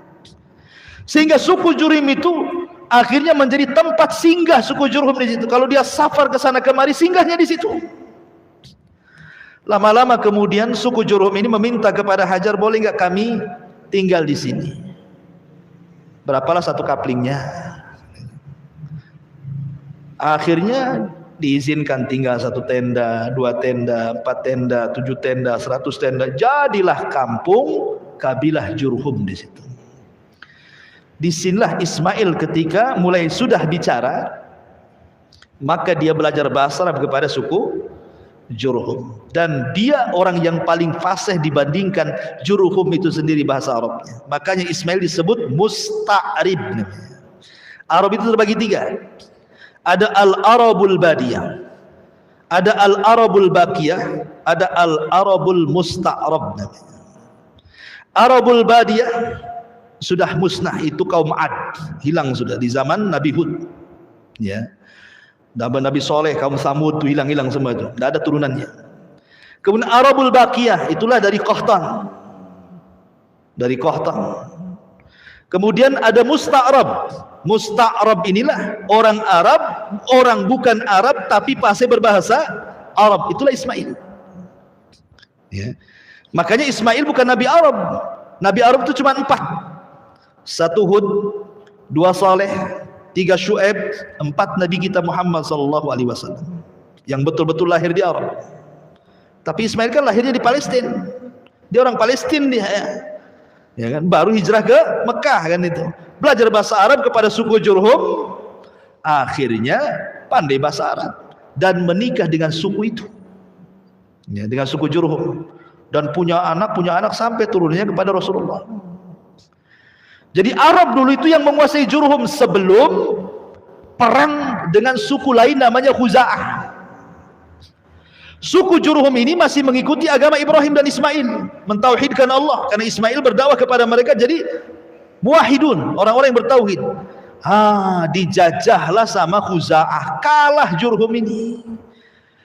Karena ditakut kalau seandainya Zam-Zam dikuasai mereka, ditimbun pula Zam-Zam sama suku Jurhum. Ketika mereka balik ke Yaman dikuasai Khuza'ah, maka Zam-Zam hilang. Baru diketemukan di zaman Abdul Muttalib. Dialah yang menemukan Zam-Zam yang dipendam Jurhum itu. Ya, kita kembali ke kisah. Jadi setelah Ismail kemudian bergaul dengan suku Jurhum, kemudian juga sudah dewasa, Allah mengatakan dalam Al-Quran, falamma balagha ma'ahu sa'ya. Ketika Ibrahim usianya sudah sampai sa'ya. Sa'ya itu artinya sudah bisa diajak bicara, yang mengatakan usianya sudah antara 10 sampai 15 tahun. Ya sudah remaja ya. Sudah bisa diajak bicara, dimintai bantuan, diajak diskusi, kan itu usia-usia 10 tahun sampai 15 tahun kan sudah bisa lah orang tua berbicara itu, ngajak bicara itu. Ibrahim ini tidak pernah ketemu dengan Ismail sekian tahun, udah belasan tahun tak pernah ketemu. Sehingga Ibrahim ingin melihat anaknya, berangkatlah dari Palestina ke Mekah. Di malam hari sebelum keesokan harinya dia berjumpa dengan Ismail, mimpi pula Ibrahim ini. Dalam mimpinya dia menyembelih putranya Ismail, betul-betul disembelih. Ibrahim pun ketika terbangun dia termenung. Bagaimana tidak? Ini bala ujian berat, ikhwan, ya kan? Sudah lama tidak punya anak, akhirnya Allah berikan anak, kemudian anaknya sudah besar, tahu-tahu mau disembelih. Ini kan ujian besar kan gitu ya. Termenung Ibrahim, tapi karena memang mimpinya para nabi wahyu, mau tidak mau ini adalah perintah. Antum jangan samakan mimpi antum dengan mimpi Ibrahim. Jangan pula antum mimpi nyembelih anak, besoknya ambil pisau pula antum. Mimpi antum dari setan. Kalau mimpi nabi itu dari Allah. Jadi terpaksalah dia harus ngomong. Ketika besoknya ketemu Ismail, oh senang, namanya bapaknya dah lama gak ketemu, istrinya juga, suaminya gak ketemu, kan senang. Maka Ibrahim kemudian harus ngomong walaupun berat. Dibawanya Ismail ke tempat yang lain, dijauhkan dari ibunya. Kemudian ayahnya ngomong baik-baik. Dia mengatakan, qala ya bunai inni ara fil manami anni adzbahuka fanzur madza tara. Wahai anak, bapakmu semalam tidur bermimpi. Dalam mimpi bapakmu menyembelih dirimu. Fanzur madza tara. Bagaimana pendapatmu? Lihat, seorang bapak tidak boleh diktator sama anak. Kan ada tuh orang bapak kalau anaknya salah aja udah main tampar, main maki, main awas kau ya. Oh, udah main awas kau aja tuh. Ya. Tapi diajak ngomong baik-baik. Harusnya seperti itu seorang bapak pada anak. Diajak ngomong baik-baik anaknya, diajak diskusi. Ya, libatkan diskusi. Menurut adik gimana ya bagusnya? Padahal jelas-jelas kalau dia berpendapat pun tidak bermutu ya pendapatnya. Tapi untuk ngajari dia berpendapat, apa salahnya? Kalau nak, menurut kamu gimana? Nggak apa-apa. Seperti Ibrahim ini ngajak diskusi kan? Fangdur madzatar. Menurutmu gimana nih? Tapi Ismail ini anak dari Hajar yang tawakalnya kuat, anak daripada Ibrahim yang Khalilur Rahman. Dia tidak bercanda, tidak ngasih muqaddimah. Dia langsung mengatakan, ya abatif alma tu'mar satajiduni insyaallahu minas sabirin. Oh, mantap di jawabannya. Wahai bapak, lakukan saja. Kalau ini perintah Allah, lakukan saja. Insyaallah engkau akan dapati aku termasuk anak yang sabar. Lihat bahasanya. Ismail tidak mengatakan if'al ma turid, lakukan apa yang kau mau wahai ayahku. Tapi bahasanya if'al ma tu'mar, lakukan yang diperintahkan. Sebab kalau bahasanya lakukan apa yang kau mau, berarti bukan perintah Allah, ini kemauan bapaknya. Tetapi ketika bahasanya tu'mar, ini perintah, berarti tahu Ismail ini perintah Allah, bukan kemauan bapaknya. Dan lebih hebatnya lagi, Ismail mengatakan insya Allah. Insya Allah ini seolah-olah Ismail ingin mengatakan, wahai ayahku, kalau aku redho untuk disembelih, kau juga redho untuk menyembelih. Allah pun redho aku disembelih, pasti kau dapati aku termasuk anak yang sabar. Tapi seandainya aku redho disembelih, kau juga redho siap menyembelih, tapi Allah tidak redho, ini tidak akan menjadi anak yang sabar. Makanya bahasanya insyaallahu minas sabirin. Ya, itulah bahasa Quran luar biasa itu. Jika Allah berkehendak, kan itu ya, pasti kau akan dapati termasuk hamba Allah yang sabar. Ismail tidak pernah dia menyekat kalimat itu. Maksudnya tidak ada kata-kata muqaddimah. Pak, itu kan mimpi. Enggak lah kan, enggak ngomong gitu kan. Pikirkan, anakmu satu-satunya. Kan enggak ada kan kalimat itu. Anakmu tuh si mata wayang.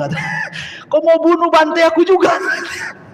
Kan itu. Nanti kau tak punya anak lagi gitu. Tak ada. Ismail ngomong gitu, langsung tegas, jelas. Wahai bapakku, kalau ini perintah Allah, lakukan. Insya Allah anakmu termasuk anak yang sabar. Tidak main tunggu Ismail, pergi dia, datang ke rumahnya, pamitan ke ibunya, ambil tali dan pisau, bergegas dia datang ke ayahnya. Kata Ismail, ya, ini tambang untuk mengingat badanku. Kalau kau tidak ikat aku, bisa saja aku kabur. Ya. Ini pisau sudah kutajamkan, sebab kalau tidak tajam, maka akan lama untuk menyembelihku. Ketika kau sembelih, aku minta 3 syarat. Sembelihlah di tengkuk, jangan di leher. Sebab kalau di leher, engkau akan memandang wajahku, kau kasihan tak jadi. Kalau di tengkuk, otomatis wajahnya terpendam. Yang kedua, sing-singkan baju.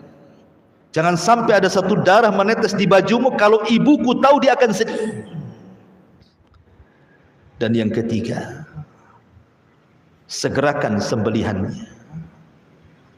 Akhirnya Ibrahim pun betul-betul lah dia letakkan pisau. Betul-betul sudah dijalan-jalankan, seperti sudah digini-ginian pisau itu. Subhanallah, Allah buat tumpul pisau itu. Sebagaimana Allah menjadikan tongkat Nabi Musa ular, sebagaimana Allah jadikan api Ibrahim tidak membakar, Allah pun bisa membuat pisau tajam jadi tumpul. Jadi tumpul, tidak bisa disembelih gini-gini. Ketika betul-betul kesungguhan Ibrahim menyembelih putranya juga nggak bisa-bisa, tiba-tiba Allah Subhanahu wa taala berfirman, "Wa nadainahu ayya Ibrahim qad saddaqta ru'ya." Tiba-tiba dari langit ada panggilan dari Allah, Ibrahim, engkau sudah membenarkan mimpimu. Seolah-olah apa? Engkau sudah lulus ujian. Kau sudah lulus ujian. Kenapa Ibrahim sampai melakukan seperti ini coba? Dan kenapa Allah pula memberikan bala seperti ini? Kenapa ujiannya enggak yang lain saja? Kenapa harus menyembelih gitu ya? Kan banyak ujian, kenapa harus ini maksudnya? Ibrahim itu diuji oleh Allah Subhanahu wa taala soal kecintaan. Karena biasanya ketika orang cinta kepada Allah, contoh nih antum ketika belum ada pekerjaan, rajinlah antum ke pengajian. Ramailah pengajian itu. Ketika mulai ada tawaran bisnis di luar, ya kan, tawaran bisnis di luar, ya sebulan sekali mulai muncul. Kemana? Ada oplet sebelah sana. Mulai kan itu. Ketika Ibrahim ini cinta dengan Allah, tiba-tiba ada anak. Dikhawatirkan kecintaan Ibrahim kepada anaknya mengalahkan kecintaan dia kepada Allah. Jadi Allah ingin menguji, apakah cintamu masih tulus kepadaku ataukah sudah berpaling ke lain hati kepada anakmu. Soalnya seperti itu. Tapi dengan Ibrahim sungguh-sungguh menyembelih putranya, ingin melenyapkan putranya supaya kecintaannya hanya kepada Allah, maka Allah sudah yakin Ibrahim tidak mungkin memberikan kecintaannya kecuali kepada Allah. Sejak itulah disematkan kalimat Khalilur Rahman. Khalil itu kekasih. Dia lebih tinggi dibandingkan al-hub. Hub itu cinta, khullah itu cinta lebih daripada khullah. Namanya ada Habib, ada Khalil. Khalil itu di atasnya Habib. Dia kecintaan yang murni kepada Allah Subhanahu wa taala. Itu alasannya. Makanya Allah mengatakan innaka dzalika nuzil muhsinin. Begitulah kami akan membalas dengan balasan yang baik. Karena ini ujian berat. Makanya Allah sampai memberikan taukid penguat dalam ayatnya, inna hadza lahuwa al-bala'ul mubin. Lihat, Allah sampai membuat 3 penekanan. Inna, sesungguhnya. Kalimat sesungguhnya kan penekanan tuh. Inna. Hadza, ini. Lah adalah taukid lagi. 3 penguat dalam ayat ini. Sesungguhnya, ini benar-benar, sungguh-sungguh ujian yang berat bagi Ibrahim. Memang ujian berat, tapi Ibrahim lulus. Lulus dia, predikat kaum Lut. Lulus. Ya. Makanya karena kelulusannya itulah Allah mengatakan wa fadainahu bidzibhin adzim. Allah turunkan kambing dari surga. Kata Abdullah ibn Abbas, warnanya putih dan gemuk dan bertanduk. Jadi kalau antum cari korban yang gemuk, yang bertanduk, yang putih. Tapi kalau Rasul suka warnanya amlah, putih ada campuran hitam. Kalau kambingnya Ibrahim putih semua, ya kan? Kalau korban itu cari yang gemuk. Kalau yang gemuk pasti mahal. Makanya kalau ingin korban sudah nabung hari ini untuk tahun depan. Jangan udah dekat-dekat korban sibuk cari utangan. Pasti dapat kurus itu, nggak dapat gemuk. Gitu ya. Jadi kalau antum betul mau korban yang tabung dari sekarang kan itu ya. Untuk tahun depan pasti dapat gemuk, dapat jantan. Dapat warna yang bagus, karena kalau mahal itu semua ada kan itu. Kalau murah antum mau cari yang mana? Kadang-kadang udah jelas-jelas bawa 5 juta, ada pula harga 3 juta, yang 2 juta dimasukkan lagi. Udah ini aja katanya, murah katanya. Kita sedang bermuamalah dengan Allah, ikhwan. Bukan bermuamalah dengan orang. Karena kurban ini yang sampai kepada Allah bukan daging, bukan darah, tapi takwanya kita kepada Allah. Langsung cerita. Lanjut cerita, kemudian Ibrahim menyembeli domba itu. Makanya Allah mengatakan dalam ayat yang lain, wa taraknahu lil akhirin, dan cerita Ibrahim ini akan menjadi sebuah cerita bagi orang-orang setelahnya. Makanya setiap datang kurban pasti cerita Ibrahim, karena akan menjadi cerita bagi orang-orang setelahnya. Setelah itu maka Ibrahim pun balik lagi ke Palestina. Kemudian setelah itu meninggallah Sarah. Ketika meninggal Sarah, dia balik ke Mekah, kemudian membangun Ka'bah bersama Ismail dan tinggal di Mekah. Bahkan ketika meninggal Hajar dia menikah lagi. Ya. Sampai akhirnya ketika Ismail alaihi salam sudah tua, beliau menikah dengan salah satu wanita Jurhum. Masalahnya akhlaknya jelek wanita yang pertama ini. Ketika Ibrahim ingin tahu istrinya seperti apa, dia datang ke rumahnya. Asik ngeluh saja istrinya itu. Karena suka ngeluh istrinya tidak tahu kalau itu ayahnya Ismail. Kan tidak pernah tahu kan mukanya. Dan istrinya pun tidak tahu itu ayahnya. Ibrahim hanya ingin menguji tentang kesabaran istrinya. Tapi istri pertama Ismail itu banyak ngeluh. Ya. Dan sifatnya perempuan kan ngeluh ya. Biasanya. Akhirnya kata Ibrahim, sampaikan kepada suamimu, ghayyir atabatababik. Ganti tangga yang menuju rumah depan. Itu saja. Pergi dia. Datang Ismail, cerita istrinya, bang. Tadi ada orang tua begini. Tahu-tahu dia berwasiat kepadamu, ghayyir atabatababik. Suruh ganti tangga menuju tempat depan rumahmu. Kata Ismail, oh kamu tidak paham. Itu ayahku. Berarti dia menyuruh aku untuk menceraikan kamu. Ceraikan istri pertama. Ketika para pembesar Jurhum mengetahui bahwa Ismail ini menceraikan istrinya karena buruk akhlaknya, maka para pembesar itu kan banyak anak-anak perempuan ditawarkan. Sudah nikah dengan anak saya aja, menikah dengan anak saya saja. Dapatlah istri kedua yang sangat baik sekali. Tapi Ibrahim masih tetap ingin nguji. Dia datang. Kemudian istrinya dilihatnya baik sekali. Enggak ada keluhan sama sekali. Kemudian dihidangkan makanan dan minuman, kambing dan juga air Zam-Zam. Maka setelah itu Ibrahim makan daging kambing, minum air Zam-Zam. Kata Ibrahim, Allahumma barik lakuma fi syarabikuma wa ta'amikuma. Ya Allah, berkahi makanan keduanya dan minuman keduanya. Sejak Ibrahim mendoakan daging kambing dan juga air Zam-Zam, sejak itulah kambing dan Zam-Zam menjadi berkah sampai hari ini. Makanya orang Mekah walaupun makan kambing nggak akan kolesterol, nggak akan darah tinggi, nggak akan kumat asam uratnya, nggak akan. Ya, karena didoakan Ibrahim. Ya kan, kambingnya itu didoakan. Makanya dulu zaman Nabi kambing itu makanan pokok. Makanya sampai sekarang orang Arab itu makan kambing pagi, siang, sore, malam. Nggak kayak kita. Walaupun 1 bulan ya tetap aja kayak gitu. Coba antum beli kambing di Tamiang, pagi antum kambing, siang antum kambing, malam antum kambing, sebulan saja mungkin antum yang diantar ke Tamiang. Beli kambing di Tamiang, antum pula diantar ke Tamiang, ke kuburan Tamiang sana. Ini bahaya ikhwan. Ya. Jadi itulah bedanya kambing sana berkah. Lah Ibrahim mendoakan makanan yang ada di Mekah, Rasul mendoakan makanan yang ada di Madinah. Madinah dulu makanan pokoknya kurma. Maka Rasul mendoakan keberkahan 2 kali lipat makanan Madinah dibandingkan Mekah. Makanya kurma Madinah itu kurma yang luar biasa, disebut dengan ajwa. Semua kurma Madinah disebut ajwa, kan dapat doa Nabi. Siapa yang makan 7 butir ajwa di pagi hari nggak akan kena sihir, nggak kena racun sampai sore hari, kan begitu. Jadi sama-sama didoakan. Kalau makan Mekah didoakan Ibrahim, makanan Madinah didoakan Rasulullah. Itulah diantara sejarah singkat Nabiullah Ibrahim alaihi salatu wassalam. Wallahu a'lam bishawab. Mudah-mudahan kajian tentang Nabiullah Ibrahim tadinya dibuat 2 pertemuan, tapi dengan singkat kita bisa menyelesaikan.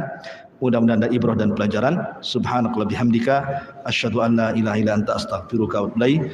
Allahu ta'ala. Assalamualaikum warahmatullahi wabarakatuh.